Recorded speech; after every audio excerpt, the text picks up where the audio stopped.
कौन है वो 7 चिरंजीवी जिन्हें मृत्यु कभी छू भी ना सके। इन चिरंजीवियों ने विभिन्न युगों में भगवान की कृपा से अमरत्व प्राप्त किया और वे धरती पर मानवता की भलाई के लिए कार्य कर रहे हैं। इन 7 चिरंजीवियों को धर्म, नीति, वीरता और तपस्या का प्रतीक माना जाता है। उनके जीवन और कहानियों का एक अद्वितीय रहस्य है जो हमें ये सोचने पर मजबूर करता है कि क्या सच में अमरत्व संभव है। तो आइए अब जानते हैं कि कौन है ये 7 चिरंजीवी और इस कलयुग के समय में वो कहाँ रहते हैं। इस रहस्य को विस्तार से जानने के लिए वीडियो में अंत तक जरूर बने रहिएगा। सबसे पहले आते हैं हनुमान जी। हनुमान जी को माता सीता ने चिरंजीवी होने का वरदान दिया था और भगवान श्री राम से बजरंग बली को कलयुग के अंत तक धर्म और राम कथा का प्रचार करने की आज्ञा मिली थी। त्रेता युग में अंजनी और वानर राज केसरी जी के पुत्र के रूप में हनुमान जी का जन्म हुआ था।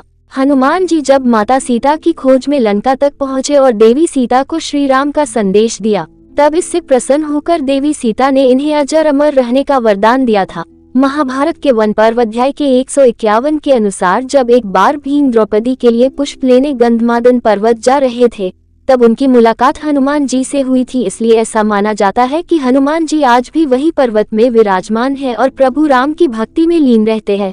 वीडियो से मिली जानकारी अच्छी लग रही हो तो वीडियो को लाइक करें, चैनल को जरूर सब्सक्राइब करें। आपका हर लाइक और शेयर हमें आपके लिए ऐसे और रहस्यमयी तथ्यों पर वीडियो बनाने के लिए प्रेरित कर हमारा उत्साह बढ़ाता है।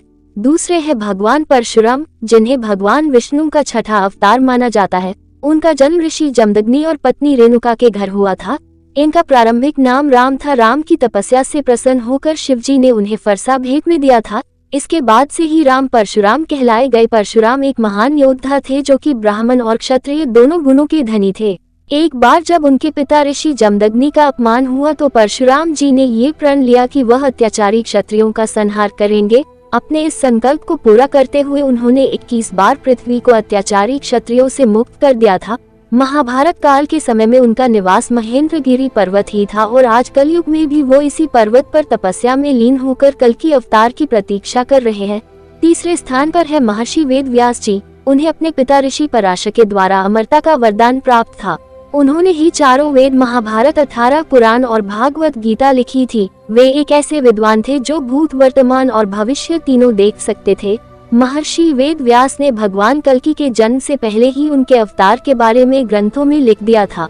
महर्षि वेद व्यास बहुत बड़े तपस्वी थे जो आज भी कलयुग में भगवान कल्कि के दर्शन के लिए तपस्या में लीन होकर इंतजार कर रहे हैं। नंबर 4 में आते हैं कृपाचार्य। कृपाचार्य को भी 7 चिरंजीवियों में गिना जाता है। उनके पिता का नाम श्रुतवान और माता का नाम जनवती था।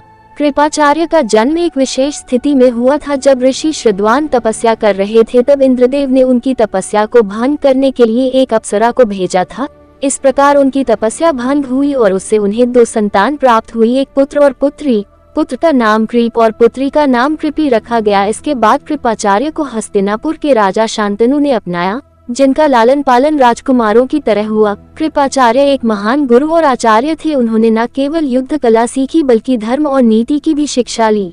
बाद में वे पांडवों और कौरवों दोनों के गुरु रहे। पांडवों और कौरवों के कुल गुरु कृपाचार्य को अमरत्व का वरदान भगवान परशुराम जी के द्वारा दिया गया था।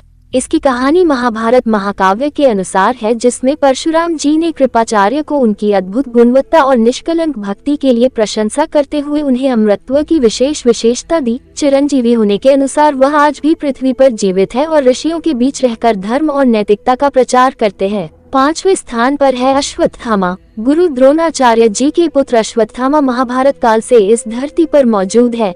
एक कथा के अनुसार भगवान श्री कृष्ण ने अश्वत्थामा को दुनिया के अंत तक चिरंजीवी रहने का श्राप दिया था। महाभारत के महान योद्धाओं में से एक अश्वत्थामा को अपनी अपार शक्ति, शौर्य और ज्ञान के लिए भी जाना जाता है। उनके पिता गुरु द्रोणाचार्य ने अपने पुत्र को सभी अस्त्रों का ज्ञान दिया, साथ ही नारायण अस्त्र का भी ज्ञान दिया, जिसका प्रयोग उन्होंने अपने सबसे प्रिय शिष्य अर्जुन को भी नहीं सिखाया था। अश्वत्थामा के माथे पर जन्म से ही एक दिव्य मणि थी जो उनको अद्वितीय शक्ति और रोगों से रक्षा प्रदान करती थी। अश्वत्थामा को भगवान शिव का ही अंश माना जाता है। उन्होंने भगवान शिव का तप करके उनका आशीर्वाद पाया था, जिससे उनकी ताकत और बढ़ गई थी। कुरुक्षेत्र के युद्ध के दौरान वह कौरवों की ओर से लड़े, जहां उनकी शक्ति और वीरता की कई बार प्रशंसा हुई। युद्ध के बाद अश्वत्थामा ने पांडवों पर ब्रह्मास्त्र का प्रयोग किया। उस ब्रह्मास्त्र को काटने के लिए अर्जुन ने भी ब्रह्मास्त्र चला दिया। अगर ये दोनों ब्रह्मास्त्र टकरा जाते तो पूरी सृष्टि का विनाश हो जाता। इसलिए ऋषि वेदव्यास जी ने उन दोनों ब्रह्मास्त्र को रोक लिया और अश्वत्थामा और अर्जुन को अपने अपने ब्रह्मास्त्र को वापस लेने को कहा। अर्जुन ने तो अपना ब्रह्मास्त्र लौटा लिया, परंतु अश्वत्थामा को उसे लौटाना नहीं आता था, तो उसने ब्रह्मास्त्र का रुख मोड़कर अभिमन्यु की पत्नी उत्तरा के गर्भ में पल रहे पुत्र की ओर भेज दिया, क्योंकि वह पांडवों के वंश का विनाश करना चाहता था। छठे नंबर पर आते हैं विभीषण। विभीषण रावण के छोटे भाई थे, लेकिन उन्होंने अपने भाई रावण के अन्याय के खिलाफ खड़े होकर सच्चाई का मार्ग चुना। जब रावण ने माता सीता का हरण किया तो विभीषण ने रावण को समझाने की बहुत कोशिश की, परंतु रावण नहीं माना और विभीषण को लात मारकर लंका से निकाल दिया। इसके बाद विभीषण ने भगवान राम का साथ दिया और अपनी भक्ति और निष्ठा से उन्होंने भगवान राम का विश्वास भी जीत लिया। तब विभीषण ने भगवान राम को लंका की कमजोरियों और रावण की योजनाओं की जानकारी दी, जिससे श्री राम को विजय हासिल करने में सहायता मिली। जब युद्ध खत्म हुआ और रावण मारा गया तो श्री राम ने विभीषण को लंका का राजा घोषित किया और साथ ही विभीषण को अमृतत्व का वरदान दिया, जिससे वो चिरंजीवी हो गए। नंबर 7 राजा बलि। असुरों के राजा बलि अपार शक्तियों के स्वामी थे, लेकिन कर्म से धर्मात्मा थे। अपनी शक्ति और पराक्रम के बल पर उन्होंने तीनों लोकों पर विजय हासिल कर ली थी और इंद्र का सिंहासन भी जीत लिया था। इससे इंद्र समेत सभी देवी देवता बहुत चिंतित रहने लगे और उन्होंने भगवान विष्णु से सहायता मांगी। तब भगवान विष्णु ने देवताओं की सहायता के लिए वामन अवतार लिया। एक बार राजा बलि एक बहुत बड़ा यज्ञ कर रहा था, जो कि असीम शक्तियों की प्राप्ति के लिए था। इस यज्ञ से सभी देवता चिंतित हो उठे। तब भगवान विष्णु ने एक बोने ब्राह्मण का भेष धारण करके राजा बलि के यज्ञ में पहुंचकर उनसे दान मांगा।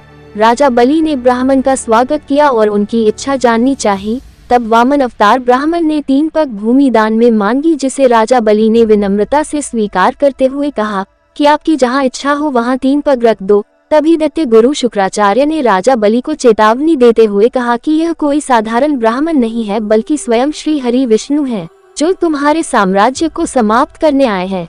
राजा बलि ने ये जानने के बावजूद अपना वचन पूरा करने का संकल्प किया। तब जैसे ही राजा बलि ने वामन अवतार ब्राह्मण को 3 पग भूमि मापने को कहा तो भगवान वामन ने अपना विराट रूप धारण कर लिया और पहले पग में भूमंडल नाप लिया और दूसरे पग में स्वर्गलोक को। और जब तीसरे पग के लिए राजा बलि के पास कुछ नहीं बचा तो उन्होंने राजा बलि से पूछा कि तीसरा पग कहाँ रखूं? भगवान वामन से बलि ने मुस्कुराकर कहा कि अब तो केवल मेरा सिर ही बचा है, आप मेरे सिर पर ही अपना तीसरा पग रख दीजिए। इस प्रकार विष्णु जी ने उसके सिर पर अपना तीसरा पैर रख दिया। इसके बाद भगवान विष्णु ने उसकी भक्ति से प्रसन्न होकर उन्हें चिरंजीवी होने का आशीर्वाद दिया और उन्हें पाताल में सुतल लोक में बसा दिया, जिसे इंद्रादि देवता भी नहीं पा सके थे।